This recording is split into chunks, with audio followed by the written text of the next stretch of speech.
fayraas xanuun kaarlaho dhib badan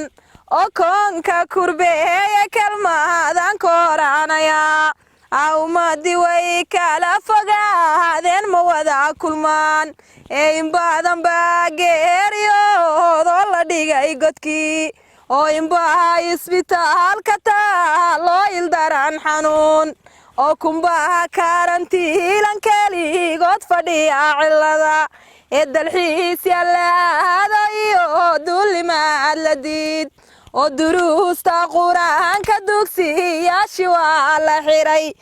masaajidadii la diidiyo dadku ma galo oo xaraamkii lama aado xajkii loo dawaafi jiray ee warmaadigii waa la xiray meel kasta oo furnayd ee ilaahayowna mooti xanuunkan masiibada oo rabbow naga kaafi xanuunkan karoona oo koonka waxa saaran rabbi oo kurbada ka qaad